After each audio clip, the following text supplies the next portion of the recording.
Y a esta hora se encuentra ya con nosotros el doctor Luis Verde Soto. Él fue consejero nacional electoral, también fue secretario nacional anticorrupción.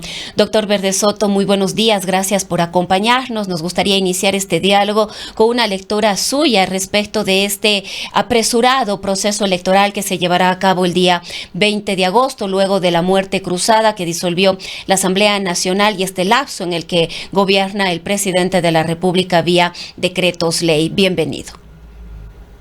Buen día, gracias por contarnos ahora. Efectivamente, este es un proceso electoral inédito, pues es producto de las circunstancias de la muerte cruzada. Estas circunstancias convergen en darle especial susceptibilidad a algunos temas electorales.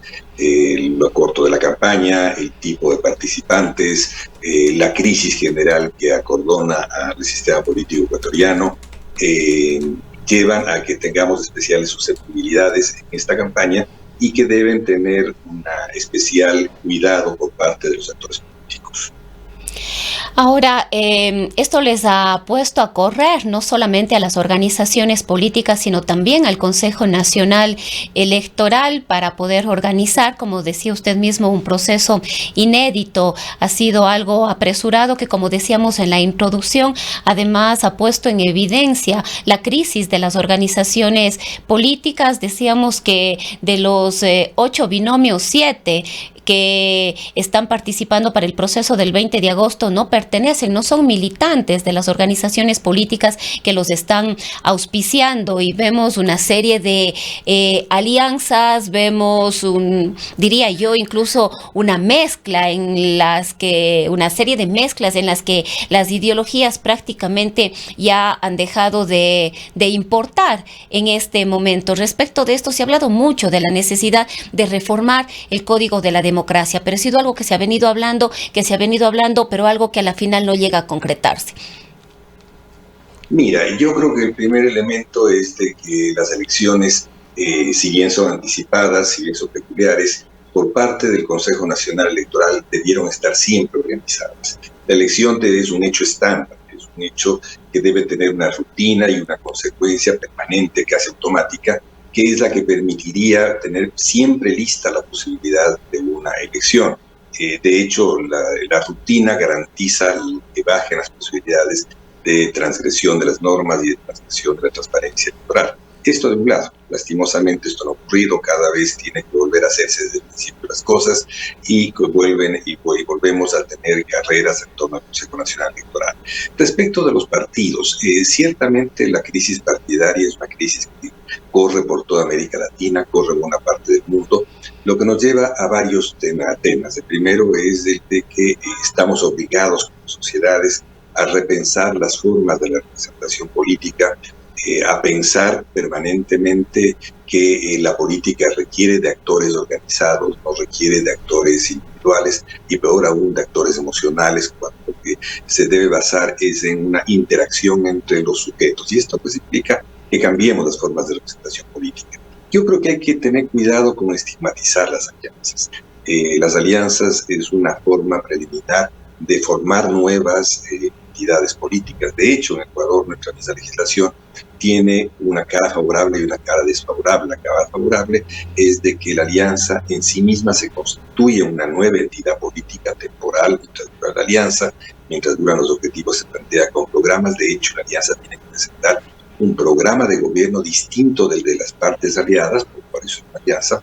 Y la parte negativa es de que entre los incentivos que tiene el Consejo Electoral es de que se premia la alianza con una cantidad igual, un porcentaje igual al que obtuvo que obtuvo esa alianza y se le entrega a cada una de las partes. En este sentido, la alianza se constituye ya no como antes, en algunos casos, de un incentivo económico y una posibilidad de obtener mejores ingresos por parte de uno de los actores, ¿verdad? Y ciertos intercambios clientelares que se ganaba además conservación de la entidad política y la entidad jurídica. Digo, ahora se gana en términos de la presencia y la permanencia como entidades aliadas. Y esto, en lugar de ayudar a que la alianza dé fruto a lo posterior a una nueva organización política, lo que hace es produce el efecto perverso de que cada una de las partes aliadas pueden permanecer dentro del escenario electoral pese a contribuir bajamente con los resultados. Es una pésima política que lleva el Consejo Nacional Electoral a través de un reglamento que fue repudiado en su momento por mi vehemencia. Ahora, doctor Verde Soto, pero además lo que preocupa de las alianzas es que estas organizaciones políticas, además con una forma de ver el mundo, de ver la política distinta, se juntan para un proceso electoral, pero después desaparecen. Es más, ya ni siquiera se hacen responsables, en este caso, al no ser los candidatos o candidatas o quienes en su momento ya llegan al poder, militantes de la organización política simplemente se abren y ya no asumen ninguna responsabilidad tampoco de la actuación ya en la gestión de quienes asuman en este caso los cargos, es decir, son alianzas políticas únicamente coyunturales que luego simplemente desaparecen. Mira, toda alianza política es por principio entre distintos. Lo que debe preocuparnos es de que esa alianza entre distintos termine siendo una mera convergencia electorera por los recursos de campaña o para tratar de llegar a una cúpula legislativa. Por eso creo que está mal enfocado el incentivo de alianzas que tiene el Consejo Nacional Electoral. En el actual incentivo de alianzas, lo que hacen es, por ejemplo, si una alianza obtiene el 20% de una votación, se entrega tantos 20% cuantos aliados hay. Si hay 3 aliados, habrá 3 con 20%. Esto, además de ser un sinsentido estadístico, es adicionalmente un incentivo a que estas fuerzas pequeñas que han contribuido poco, o oportunistamente como tú planteas, a una alianza se queden con todo el beneficio de la alianza. Todos obtienen tantos beneficios cuantas partes hay. Tal vez la fórmula que podría cambiarse es la de que solamente obtengan el beneficio de la asignación nominal de la totalidad del porcentaje obtenido por la alianza, siempre y cuando permanezcan entre 1 y 2 elecciones subsiguientes. Es decir, estimular la permanencia de la alianza y no tanto la alianza en una sola elección. Doctor Verde Soto, otros temas que preocupan profundamente, y además usted que estuvo en la Secretaría Nacional Anticorrupción, es esta incursión o esta participación cada vez más profunda de las organizaciones narcodelictivas en la política y por supuesto también en los procesos electorales. No han faltado las denuncias de movimientos o candidatos que han recibido recursos. El Consejo Nacional Electoral prácticamente se ha declarado incompetente de poder hacer un análisis o un seguimiento o una investigación profunda de quiénes son los financistas, de dónde vienen los recursos que financian a las organizaciones políticas, y de la mano de esto todo el tema de inseguridad. Ya hemos empezado a ver en nuestro país muy preocupantemente candidatos asesinados o quienes han asumido sus cargos. Me parece que el alcalde de Durán, por ejemplo, no puede todavía asumir su cargo precisamente porque ya fue víctima de algunos atentados. Es decir, la inseguridad también se está tomando estos espacios. Así es, yo creo que hay que ir abriendo cada uno de los temas para tratarlos. El primero es la imposibilidad supuesta de que el Consejo Nacional Electoral no pueda investigar los orígenes de los fondos de campaña y tampoco los orígenes financieros que tenga cada uno de los candidatos. Eso es falso. La prueba más contundente es de que cuando yo estuve se hizo una investigación del cual salió el informe Arroz Verde Electoral, y ese Arroz Verde Electoral determinó los orígenes ilícitos y los vínculos con el caso sobornos de la justicia ecuatoriana. Pero sí no pasa nada, doctor Verde Soto, con estos informes, y eso es otro tema, la impunidad, que también debe preocuparnos. Mira, ahí hay que preguntarse quiénes fueron los que se opusieron a que exista una fiscal electoral. La Fiscalía ofreció la posibilidad de tener un fiscal electoral para periodos electorales que se dedique solamente a temas electorales, y esta es una terrible omisión en la cual se insiste para tratar de subrayar los temas electorales. Evidentemente, todos los temas en los cuales se encuentra responsabilidad penal tienen que ser trabajados por la Fiscalía, no existe otra posibilidad, y esta es una necesidad de un Estado de Derecho, no existe otra posibilidad. Pero te decía que en un tema tiene que ver con estas dificultades, pero también existe la posibilidad de que puedan examinarse, existe la necesidad y la obligación jurídica está en el Código de la Democracia, de que todos los candidatos deban ser sometidos a la oficina de la UAFE, a la Oficina de Asuntos Financieros y Económicos, para ver en qué rango se encuentra de cumplimiento o incumplimiento de sus obligaciones financieras. Esto es absolutamente necesario. No solamente debe hacerse con los ganadores, que tampoco se hace, sino que tiene que hacerse con todos los candidatos y esta debe ser una imposición que debe estar en manos de toda la ciudadanía. Lo mismo que debe estar en manos de toda la ciudadanía por obligación del Código de la Democracia, publicado todos los ingresos y gastos 15 días después de efectuados en todas las campañas electorales. Esto implica control no solo del Consejo, sino también de los diferentes partidos y de los partidos entre ellos. Todo esto tiene que llevarte a algo muy importante.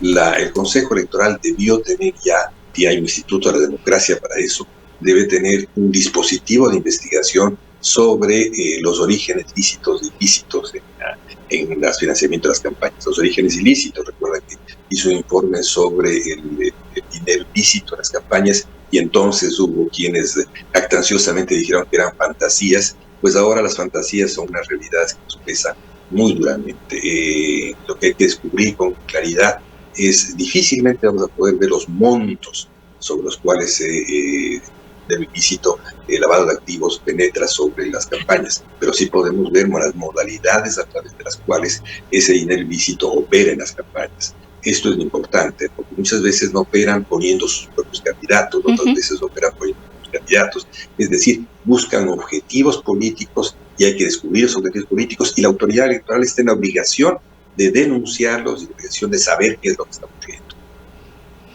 Respecto de la inseguridad también, doctor Verde Soto, hemos visto ya candidatos asesinados en procesos electorales y amenazas, atentados a quienes ya han logrado un cargo de elección popular.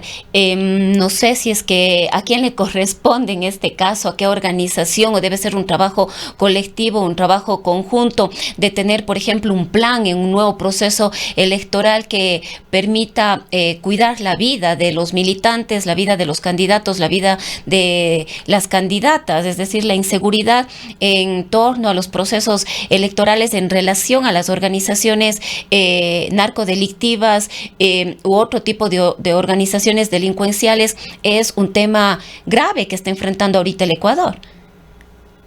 Perfectamente, sí, tienes toda la razón en la seguridad de los ciudadanos y más aún de los candidatos, quienes van a representar o son canales de la representación popular, debe estar a cargo del Estado.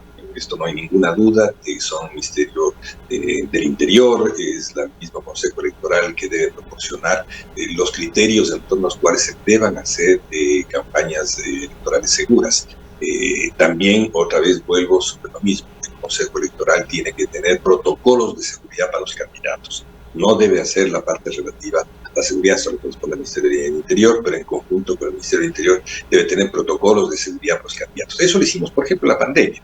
Había que hacer protocolos de seguridad para evitar los contagios excesivos en la pandemia o que las elecciones se cayeran por la imposibilidad que presentaba una dilatada presencia de la enfermedad. En este caso, yo creo que lo fundamental es no solamente garantizar la seguridad de los candidatos, y esto es evidente que son un número muy grande de candidatos para lo cual son necesarios los protocolos que permitan que todos, por ejemplo, tengan anillos de seguridad, que todos tengan accesos o mostrar los itinerarios de campaña o tener los resguardos suficientes en la campaña. Recordemos que las organizaciones del crimen, tanto nacional como internacional, no son unas, son muchas, y consiguientemente actúan descentralizadamente, y es muy difícil conocer una sola forma de procedimiento o una sola forma de intervención en las campañas. Son muchas las iniciativas que pueden tener, para lo cual es muy importante que el protocolo sea hecho del mejor modo posible, con el concurso técnico mejor posible, pero debe estar ya. Debe haber protocolos de seguridad para los candidatos, hechos con el Ministerio del Interior, y el Ministerio del Interior tiene que tener a su vez un conocimiento preciso de cuáles son las particularidades electorales para que puedan ejercerlo del mejor modo posible. El ministro actual de Seguridad participó en la generación de los protocolos de seguridad de la pandemia del COVID, y lo mismo tiene que hacerse ahora. Los mensajes que emite el narcotráfico, que emiten las organizaciones del crimen, básicamente con asesinatos o con atentados, son precisos y la garantía democrática tiene que ser de que no se distorsione la opinión popular, no se distorsione la representación popular y peor aún ellos sean los agentes bajo control de la libre expresión de la voluntad popular. En esto el país entero tiene que estar unido, todas las organizaciones tienen que estar convertidos en este elemento común, que es el de evitar que las elecciones de expresión de la voluntad popular sean condicionadas por el narcotráfico a través de sus atentados, a través de sus formas de atentar contra la seguridad. Ahora, doctor Verdesoto, quizás volviendo al tema de los financiamientos y las responsabilidades que tiene el órgano electoral para poder identificar de dónde vienen estos recursos, pero sobre todo hacer esta publicación, es decir, transparentar definitivamente los recursos que entran para la campaña electoral. Sin embargo, lo que se ha hecho es poner un cuadro en el que se dice que Luis Verdesoto aportó con 5.000, Rosana Encalada aportó con 10.000, pero no se hace una investigación mucho más profunda de quiénes son estas personas, quiénes están vinculados y sobre todo desde dónde o por dónde han pasado estos dineros que a la final están llegando a las campañas electorales y que en definitiva terminan condicionando la gestión, en este caso del mismo Consejo Nacional Electoral y por supuesto de quienes luego van a estar al frente de la gestión y la administración del país en los distintos espacios.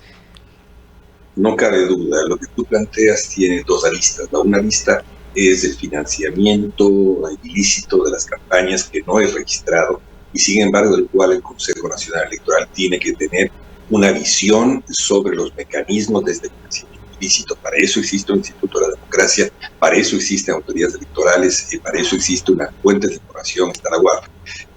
Ciertamente va a ser muy difícil determinar cuando hay financiamiento que viene de modo absolutamente oculto en dinero efectivo, pero tú puedes finalmente controlar el gasto electoral no solamente a través de la declaración en los formularios hechos por el CNE, sino fundamentalmente la observación de campo.